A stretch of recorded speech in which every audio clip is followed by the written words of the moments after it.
Welcome to CEO Money. I'm Michael Yorba. Thanks for joining with us. I have Adnan Durrani, founder and CEO of Saffron Road, with us today. Adnan, welcome to the show. Thank you. Thank you so much for thinking of us. My pleasure.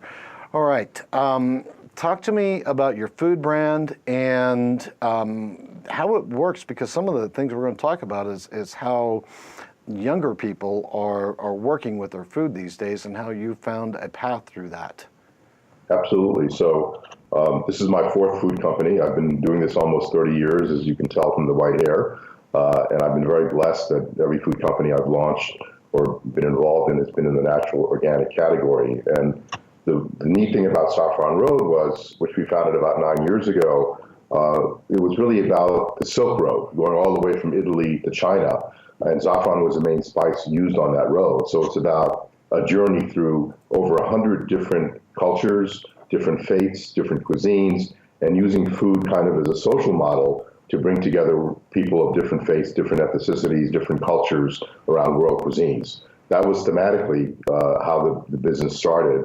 And what our model was always based, even back in 2009, on the millennial consumer. A lot of experts in the food business back then were telling us, why are you doing that? I mean, millennials are not brand loyal, they're brand shifters, they have no money, and wake up, America's an aging population, that's what you should be betting on. And my response 9 years ago was some of that's true, but the reality is that 40 to 50%, even back then, of natural organic products are bought by younger consumers. They're going to be rising millennials. They'll eventually get married. They'll eventually buy homes. They'll eventually have two-family incomes. And their purchasing behavior is going to pivot very heavily into the natural organic category. Plus, they're very brand loyal. You're just not talking to them in the right mediums. If you go to social media, they're very viral about the brands they love. So that was kind of the foundation of how we started the brand. And it's more than just being a food choice with them. It's also it's a culture choice that. Exactly. And yes, so I can see that you completely clicked in on that. Talk to me about their food choices, though, and how you're working with that. Sure. So we're what I call a NOSH brand, a natural, organic, sustainable, healthy living brand.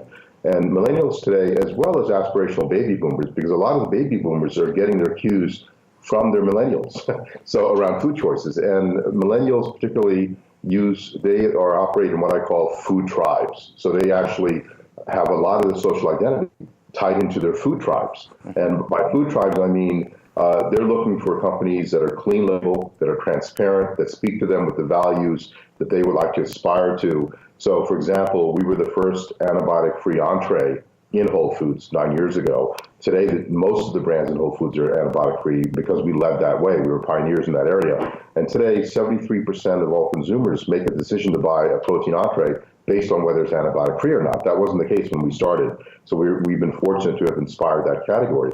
We were also the first non-GMO verified entree in the world, and which New York Times covered on their front page when we first launched. And also, we were a big part of the non-GMO movement around the verified products projects. We also have most of our line is naturally gluten-free. And of course, we're halal, which aspires to a certain set of values. And we also dual halal kosher for some of our products like our simmer sauces. What about the term that you use, journey to better?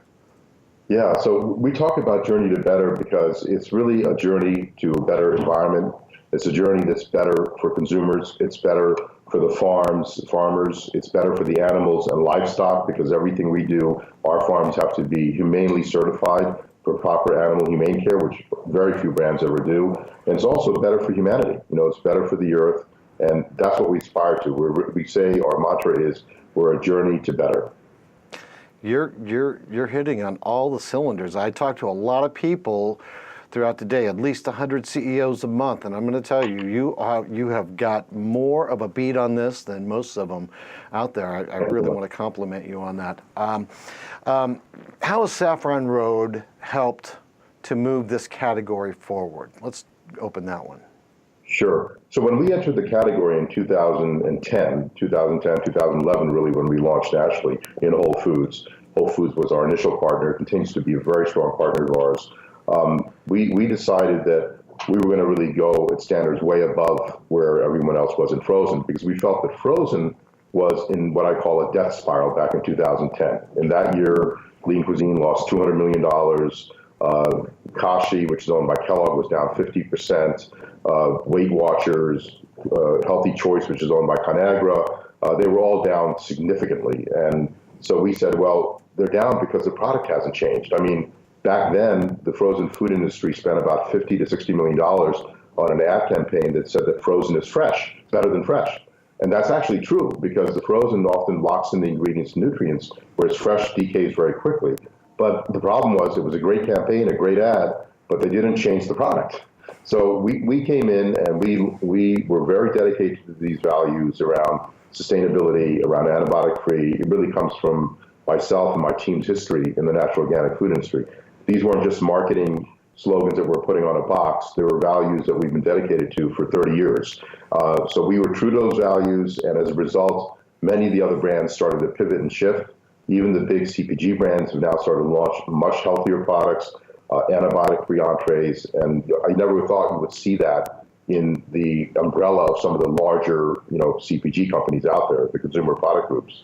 So we've seen that. So I think us and a couple of other brands, I'm glad to say, had a very positive impact on lifting the standards for American consumers nationwide. I mean, we're in 20,000 stores in 50 states, and I think we've had a significant impact on that. And what's really interesting too is that last year, IRI and Boston Consulting Group did a study, and what they found out was, and this for me was a game changer, that 46% of the growth of the $800 billion food and beverage industry is coming from small companies.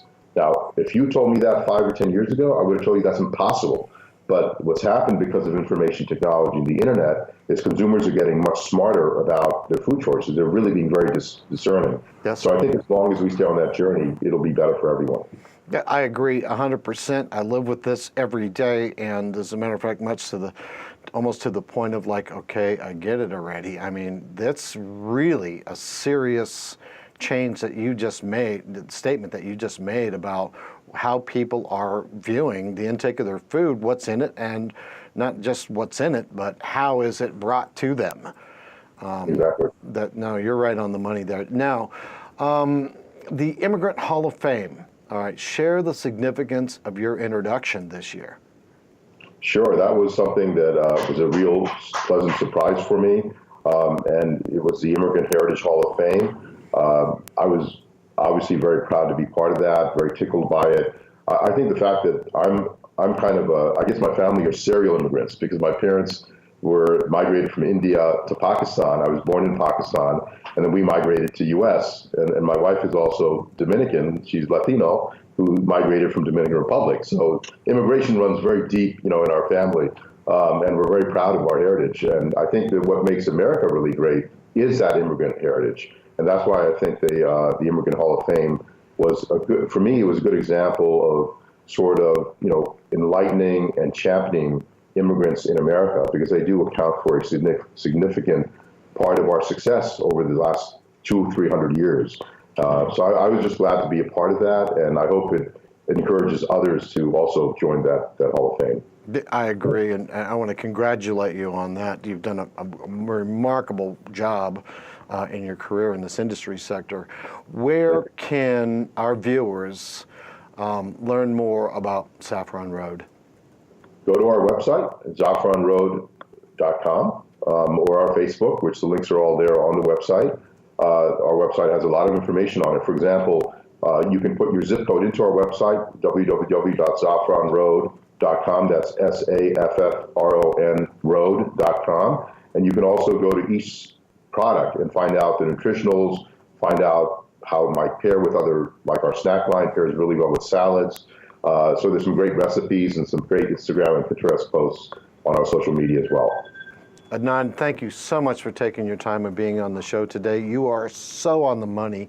I mean it. You are in the top 1/2 of 1% of the companies that I interview Monday through Friday throughout our career with CEO Money. You are so on. It's unbelievable. You must be channeling something. No, thank you very much, and I really appreciate your engagement with us. We're really proud to be part of it. Thank you. My pleasure. You've been watching CEO Money with Michael Yorba. Thank you for joining with us. Like us on Facebook, follow us on Twitter, and subscribe to our YouTube channel.